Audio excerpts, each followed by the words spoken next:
Ég heiti Valgerður Árnadóttir og ég að bjóða mig fram í prófkjöri Pírata í borginni. Ég bý í Reykjavík og 2 barna móðir og hef verið virk í félagsstörfum barna minna, bæði í skóla og íþróttafélaginu. Ég einnig framkvæmdastjóri Samtaka grænmetisæta og með mitt eigið viðburðarfyrirtæki sem leggur áherslu á að halda viðburði með kvenkyns listamönnum. Mér þykir húsnæðisvandinn vera brýnasta verkefni í borginni. Það þarf að útvega húsnæði á viðráðanlegu verði fyrir alla. Það þarf að hætta að byggja hótel í miðborginni og þétta byggðina og byggja íbúðir, bæði fyrir fjölskyldufólk og nemendur.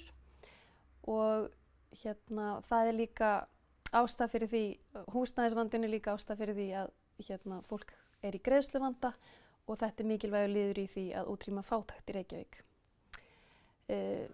Skólamál mér kær. Ég vil auka útivist og hreyfingu í skóla. Ég vil auka framboð grænmetisfæðis og ég vil laga tómstunda og íþróttaiðkun að þörfum barna og áhugasviði þeirra. En eins og staðan nú 75% brottfall unglinga úr íþróttum og það vegna þess að það verið að miðast að því að ná sem mestum árangri og keppa en ekki að leggja áherslu á hreyfingu og félagsskap fyrir barnið.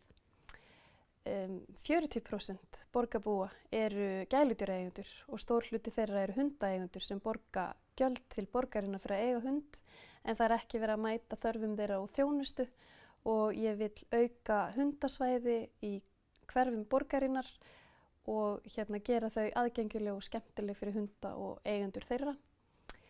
Og það komin mjög róttæk og skemmtileg stefna í dýravelferðarmálum hjá Pírötum. Ég bara hlakka til að takast á við verkefnin.